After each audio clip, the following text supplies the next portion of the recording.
اهلا بيكم في ثامن حلقة من اثول كاست. الحلقة دي مميزة جدا عشان الضيفة اللي معايا مش مصرية، هي المانية مهندسة مكانيكا. زارت مصر من 8 سنين وبالتحديد دهب، واشتغلت فترة بسيطة كمدربة غطس هناك.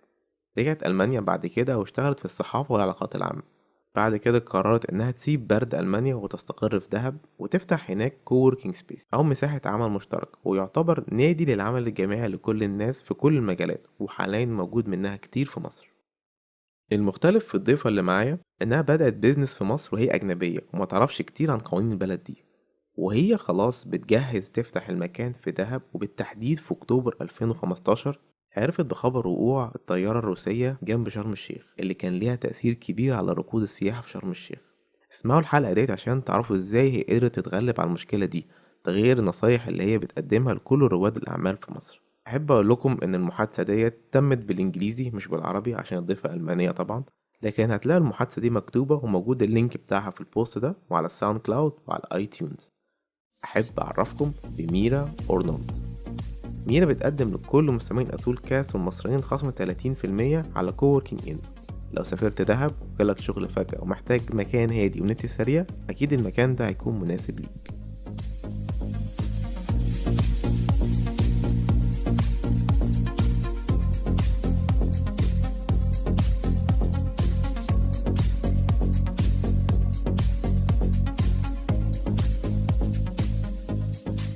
Mira, I'm really glad that I'm hosting you on my podcast. Thank you for letting me host you here. Hi. Before we begin, Mira, can you describe me how was your journey from a stable job in Germany to opening a co-working space in Dahab? Like, what bumps you have faced during this transition, and what made you push you to take this decision? Yeah, at first I was working as an industrial mechanic in Germany and came the first time to Dahab and worked here as a dive guide. So, and I was falling in love with this place, community, and yeah, the people and everything. I don't know. If you have been in Dahab, you know what I'm talking about. Yes, It's just a wonderful place. But then I went back to Germany and tried a normal life again, like with a corporate job and everything. And then I realized, no, I want to do something different. I wanted something more. So I started to study again, technical journalism and public relations. But then I realized it's also, I'm just not made for corporate jobs. I don't know. I want to have my own thing. I want to do something which, I don't know, which gives me a real purpose in life, I want to make some changings. I started to go in like the startup communities in Germany. You know, there are a lot of startup communities in Cologne and Berlin and everywhere. Okay. And I'm sure, I know there's also in Cairo and Alexandria, there are a lot of startups, and it's getting more and more even in Egypt. And this is wonderful because these are the people who are really gonna make changes in this world, and it's amazing, and it's so nice to watch. And I was working there for a startup, which was the best job I ever had. It was just amazing. I don't know, people and the kind of work, and I don't know, it was perfect. But the only thing, or two things I wasn't happy about was it was not my project, and winter in Germany was coming, and I'm not good with winter and cold weather. So I remember the time when I was living in Dahab, and I always was looking how I can come back and what can I do to make a living here. And because of all the startup scenes, which are mostly all these events and everything is happening in these co-working spaces. And I thought, why? I mean, I'm not the only one who don't like the cold and want to meet other amazing people, do networking, and everything. So I thought, like, why not a co-working space in Dahab? It's just the perfect match. It's sunny, it's nice, it's amazing living, and I will be surrounded by amazing people. And you know, you are like the people you're surrounded by. So I want to surround myself by amazing people, so I'm gonna be also an amazing person. And then I just did it. I don't know, it just felt so right.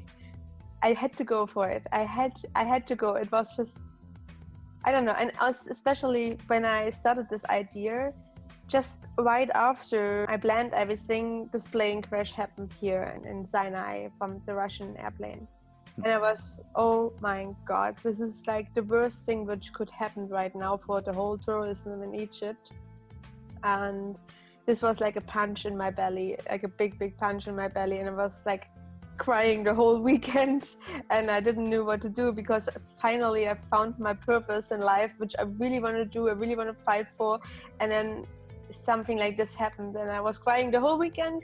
And then after that I realized, no, I still have to do it, especially now, because I want to show what amazing place Egypt and also Dahab is to the whole world. And I want to bring international people to this place and see how amazing it is. And even in this moment, it needs the most, this movement. So, and I thought, like, I'm gonna try. And since 2 years, I'm trying. And actually, it's working out quite well.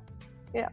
So you founded the co-working in Dahab 2 years ago, right? Yeah, the 15th of February 2016, yes. How long did it take after you founded the co-working space until the plane crash? I think a couple of months? No, it was like before. It was 2015 in October, but I was already planning to do it, you know.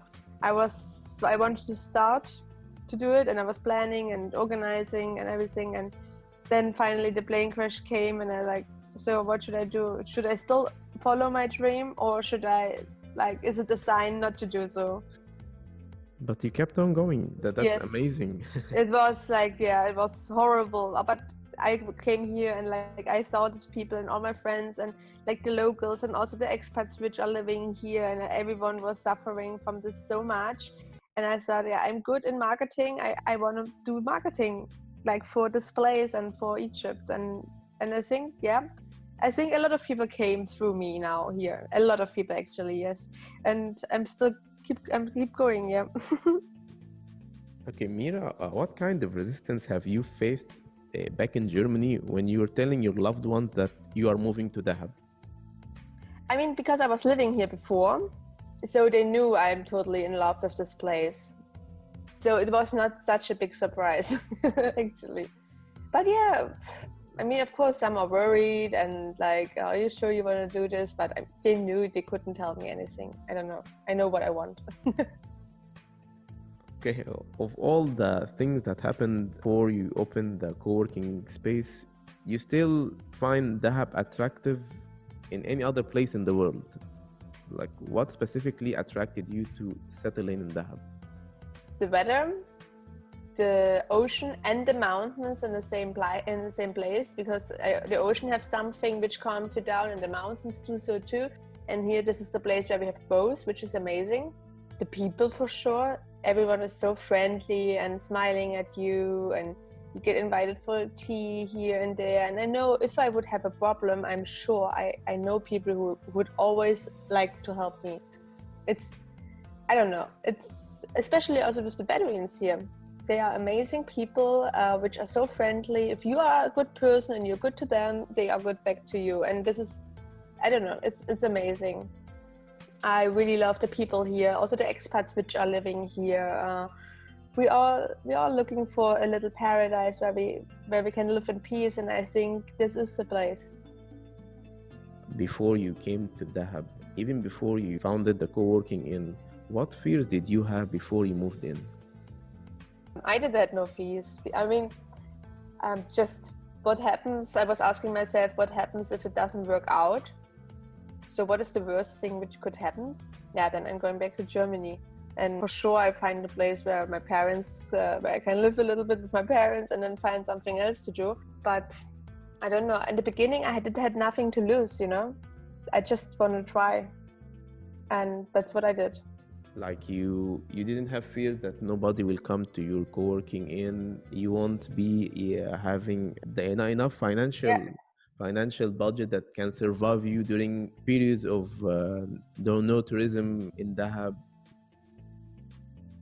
I started as a student. I am not having any financial security, actually. I'm just a student, which, I don't know, I just had trust in life. You followed your heart. Yeah, I followed my heart. And of course I was afraid it's not working out and people will not come. And it was a big fight in the beginning. I had to struggle a lot that people to tell people, no, it is safe. It is safe to come here and it is wonderful. And if you be here once, you're gonna come forever. Like, I don't know. It was a big struggle. It's getting more easy and easy now, but yes, it was a big struggle. But I don't know. I just knew how beautiful Dahab was, and I want to share this with people. When you feel overwhelmed or unfocused, Mira, what do you do? As an entrepreneur, you maybe heard from, or some people didn't heard from the entrepreneur roller coaster, but this is normal. This is so normal. A lot of people experience, like way more people experience the entrepreneur roller coaster than they heard about it.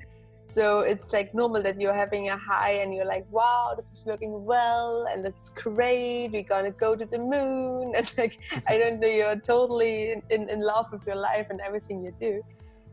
But there are also moments where you're like, oh my God, what I'm doing. Oh my God, it's never gonna work out. You have these days where you just, I don't know, wanna stay in bed and cry. I don't know. But this is totally normal. And what I learned is, especially when you have struggles, ask yourself, what can I do to make them help me? You know, like think around the corner, how you can use this kind of problem you have for yourself, how you can use it. What is I don't know, it's a big learning you will have during founding a business, but it's to give up is never an option, or I don't know, not for me. So the problem you face, that you see the benefits in it and use it. Yes, exactly. Yeah. So, you know, don't go against the current. Use the current to go with. Like if you want to say it like this. Like if there is something facing you, don't fight. Like just think smart. How can you use it for yourself and your business? In the last 5 years, what new belief or behavior or habit that you have made which have improved your life? Oh, there are a lot. In the last 5 years, my life totally flipped around. I stopped smoking and drinking. I don't know, I'm more focused because of that. The most important thing, like I said in the beginning, is surround yourself with people who are smart and believers and push once that reach your goals, not try to hold you back because they are afraid to do so too, you know? There are two different kind of people, some who wants to push you that you can make it and want to help you to follow your dreams, and there are other people who say, oh no, this will not happen, just because of they are maybe afraid that you're gonna reach your goal and they won't. I don't know. Surround yourself with the right people and try to be a better person every day as well. Just learn, read books, listen to podcasts like this, visit events which are in your city, startup events, co-working events. In the internet, you find so many YouTube channels as well, where you can learn a lot. And the internet makes it really easy. Just you have to go and, I don't know, just take action. That's really nice to hear, especially the friends section. Yeah. But that's why we have co-working spaces. This is exactly the point. There you find the right people. You make communities, you meet exactly. Meet different types of people. Yes. Okay, because of your co-working space, Mira, I assume that you have met Egyptian entrepreneurs, or at least you have been following all the entrepreneurship ecosystem during your stay in Egypt. Yes. In your opinion, what is this one element that you think it is missing in all Egyptian entrepreneurs, from your point of view? I never thought about that. Oh, this is a tough one, actually. I know Egypt have way more potential, but you're just in the beginning of like the whole startup things and entrepreneur stuff. I think that's what I'm feeling. I'm not sure if I'm right with this. It's just what I experienced, or you know. Because when you're starting a startup and you're going to be an entrepreneur, the beginning, you don't have money. you will not have money. You need years, probably. You have to calculate with years that you're gonna be successful. It's not coming from one day to the other, you know. And I think, like, I don't know, I got a feeling sometimes nice cars and a big apartment is very important for a lot of people. Maybe I'm wrong, but that's what I'm feeling. So, and this is, you can't have a nice car and a big apartment when you're gonna start with your own business, because the focus needs to be somewhere else.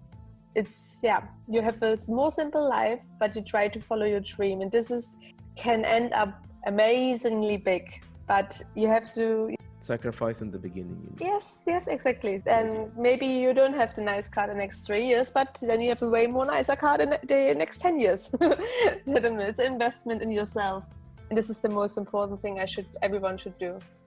So you're saying that they don't chase fancy lives, fancy cars, they just start simple.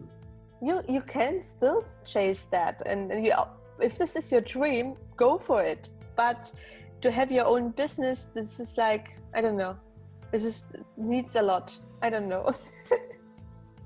Okay, Mira, in the past 6 months, what best purchase of 100 euros or less has positively changed your life?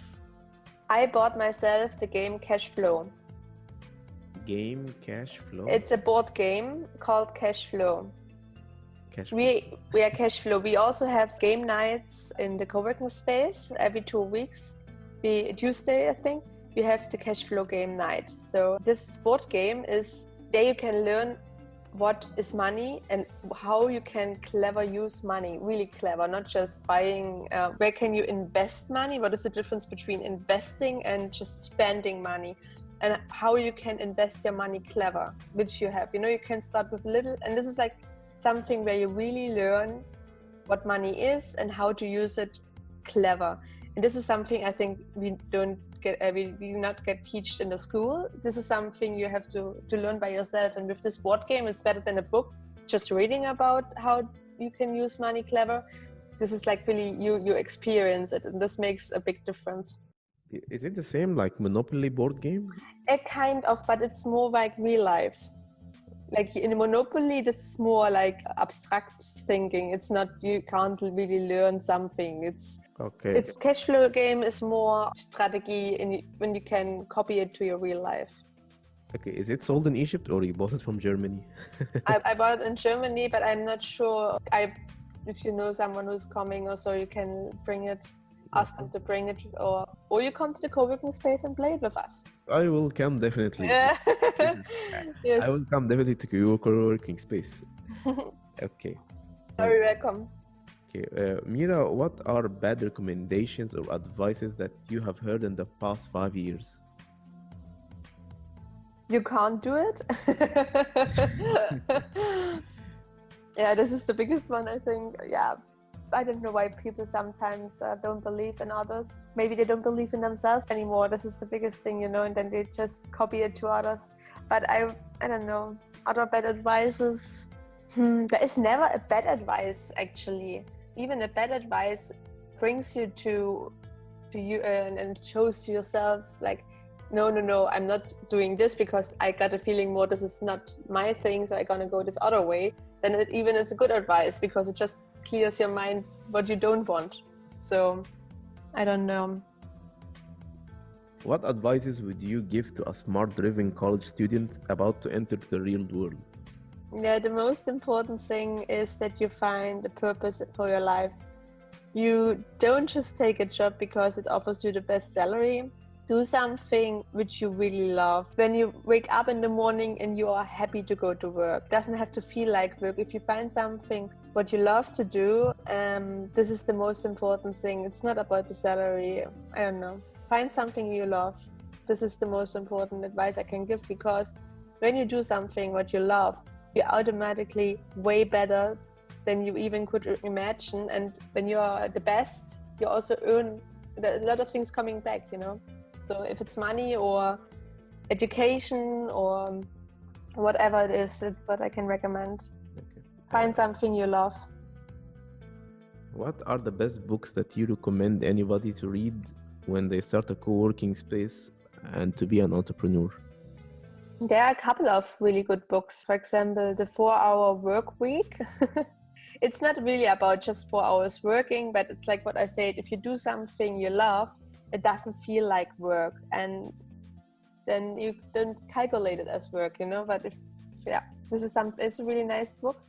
And Rich Dad Poor Dad is Yes. Yeah. Did you hear about this? Yes. It's called, his name is Robert Kiyosaki. Yes. And this guy made this game, the board game Cashflow I was just talking about. Okay, he's the one who invented the board game. Yes. I don't know. I'm reading mostly in German, so we have another one, Reicher als die Geissens. It's called. It's a good book from a big investor, and he's giving a lot of advices also about not just about money. Does money really makes you happy and stuff like this, and what is the key of life? What is the purpose? Why we are here and stuff like this. This is really nice. I don't know. I think you can't read a wrong book. You always will find something you learn out of it, I think, you know. So, and just start to improve yourself. Just spend time reading books, but not like romance, but really books where you can learn something, and not waste it in front of TV or with bullshit. I don't know. It's like which just things eat your time. Invest your time. We don't have that much from. Mira, as I told you before, that the aim of hosting you in my podcast, that you're one of a kind, that you're doing business here as an entrepreneur and as a foreigner in the eyes of the Egyptians. And I think the co-working space that you have made in Egypt is making good progress from the couple of years when you started. And I hope the Egyptians, either entrepreneurs or none, can benefit from your spirit and just follow their hearts or what they want to do. Of course, they are always welcome every time. Yeah, that's my purpose in life, to help others to achieve their dreams too. Okay, thank you, Mira. Thank you. Thank you.